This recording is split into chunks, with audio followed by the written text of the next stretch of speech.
Have you ever wondered where your Windows 11 files actually go when you save them to your desktop? If you are using Windows 11, the answer might surprise you. Right now, on hundreds of millions of Microsoft computers worldwide, a hidden feature is silently uploading personal documents, family photos, financial records, and work files to Microsoft cloud servers without most people even knowing it happened. This is not some distant privacy concern or theoretical risk.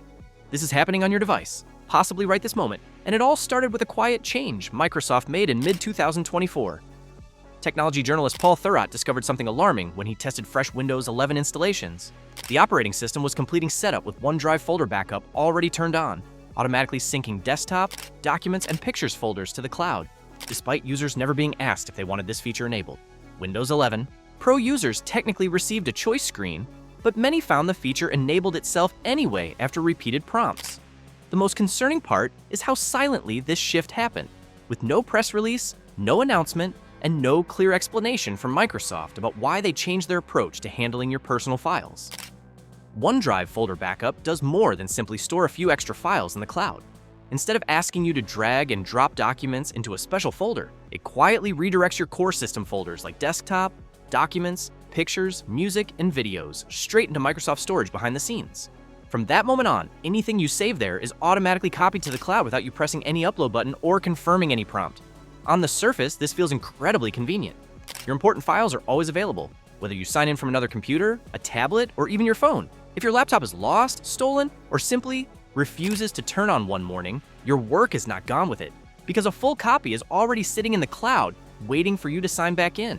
For people who never remember to plug in an external hard drive or run a manual backup, this kind of silent protection genuinely fixes a very common problem. The hidden catch arrives when this automation collides with Microsoft's free storage limit, which is only a few gigabytes for the basic consumer account. A typical desktop full of screenshots, project folders, and photos can blow past that capacity very quickly, especially when documents and pictures have been piling up for years. Once that limit is reached, users often start seeing frequent prompts warning about storage running out and encouraging an upgrade to a paid cloud subscription under the Microsoft 365 brand.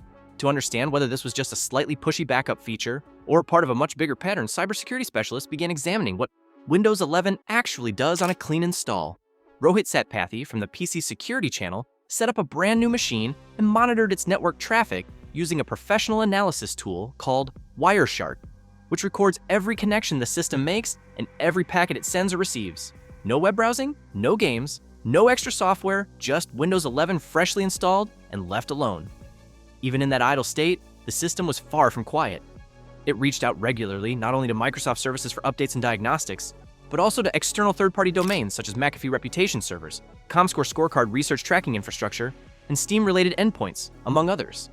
All of this activity happened before the user had done anything that would normally justify contacting those services, which raised serious questions about how much background communication is built into the operating system by default. For comparison, the same kind of traffic capture was carried out against an older version of Windows, and that legacy system only contacted the Microsoft update infrastructure and nothing more in its idle state. The contrast between the minimal chatter of the older system and the busy, always talking behavior of Windows 11 highlighted how dramatically the philosophy of system design has shifted toward constant connectivity and data feedback loops. Under the hood, Windows 11 organizes its data collection into two main streams, known as required diagnostic data and optional diagnostic data. Required data is always sent on consumer editions of Windows and covers information like device type, hardware configuration, basic system health, and a list of installed components that Microsoft uses to keep updates compatible and troubleshoot problems at scale. Users are not allowed to turn this category off, which means there's always some level of monitoring active while the system runs. Optional diagnostic data sits on top of that baseline and digs significantly deeper into how the computer is used day to day. This can include which apps are opened and how long they are active, elements of browsing behavior when using Microsoft-owned tools, and more detailed crash reports that may sometimes include fragments of in-memory content at the moment an error occurs. In theory, users can flip a switch in the privacy settings to stop sending this richer dataset, and there are additional toggles for features like tailored experiences that personalize suggestions based on telemetry. However, independent examinations have consistently found that even with every visible slider pushed to its most private position, Windows 11 still maintains regular contact with Microsoft and with certain third-party endpoints for various background services. That does not automatically mean every connection is malicious or abusive, but it does mean the user never fully controls when the system talks and what it might be saying at a low level. For many privacy advocates, this imbalance between user control and platform control is the core issue, not just any single feature like OneDrive folder backup. The risk level transforms significantly once automatic backup reaches your everyday working folders, especially the desktop and document. These locations often hold quick export files, draft contracts, messy research notes, unfiltered screenshots, and many other items people never intended to store permanently anywhere, let alone in a corporate cloud.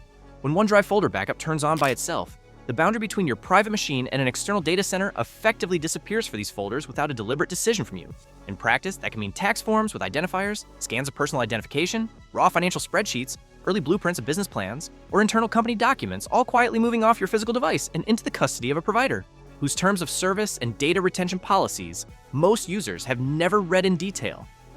Even though encryption is used during transit and at rest, the mere fact that sensitive content is now covered by cloud platform legal processes, access controls, and potential breach scenarios changes its risk profile dramatically. Because the free storage allocation is limited, users can also become stuck in a strange middle ground, where some of their files are in the cloud, some are blocked from syncing because the quota is full, and constant upgrade prompts appear while the original upload that filled the quota remains stored on remote servers. Version history can further extend how long old copies of documents stay present in that space, sometimes even after the visible file has been removed from user-facing folders. When systems operate across borders and store large amounts of personal or business information, regulators step in with frameworks that are meant to prevent silent overreach. In Europe, the General Data Protection Regulation is the main legal shield that defines what counts as valid consent, how much data can be gathered, and how transparent companies need to be when they build such systems.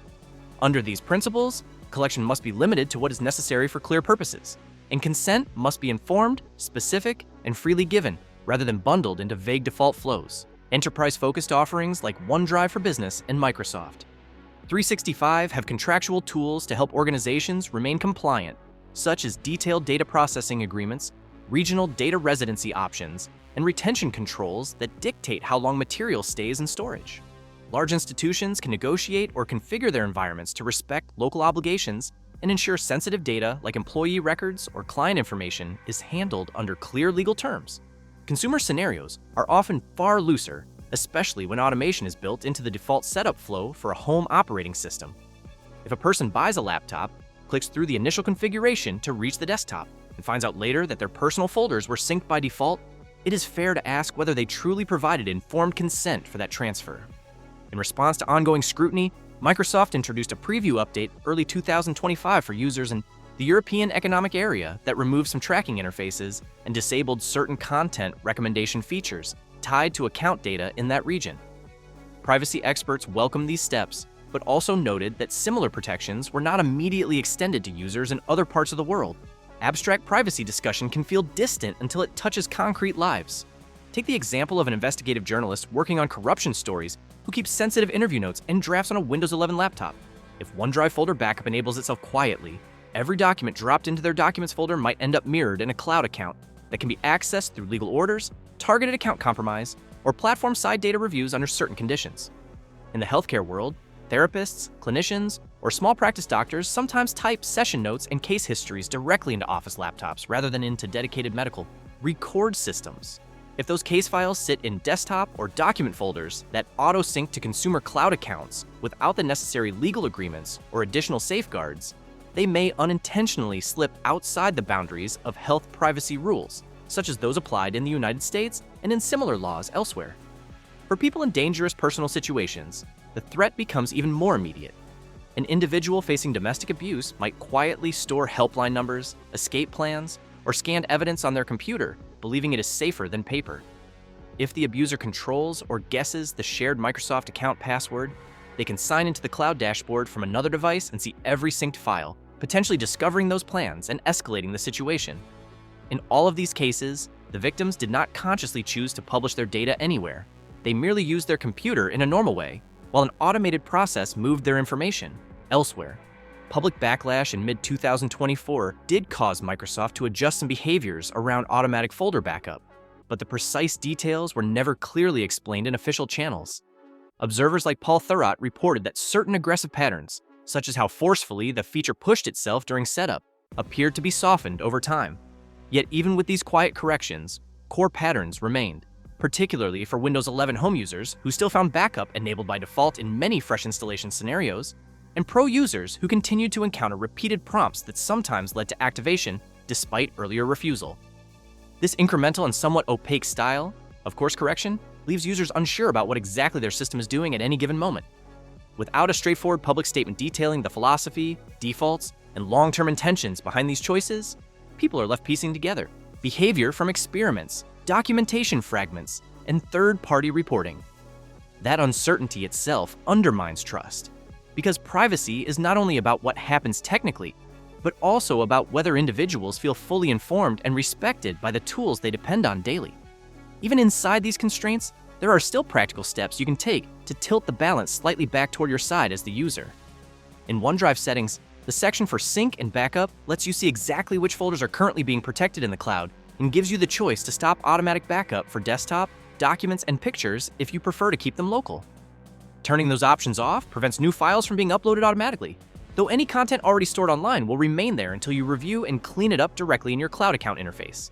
On the privacy front, opening the system settings and navigating to the privacy and security area reveals multiple panels related to diagnostics and feedback, advertising identifiers, and personalized experiences. Switching off optional diagnostic sending and disabling tailored recommendations reduces the amount of behavior-based data leaving your device, even though the core required diagnostic channel still remains active on consumer editions. Combined with browser choices, tracking protection features, and careful use of local folders that are not tied to automatic sync, these adjustments can meaningfully reduce your exposure while still allowing you to use Windows 11 as your daily operating system.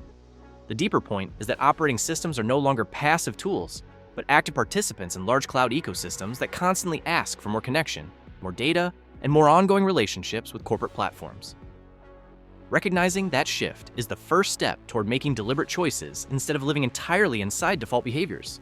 Like the video, share it with your friends, and subscribe so you never miss our latest tech breakdowns.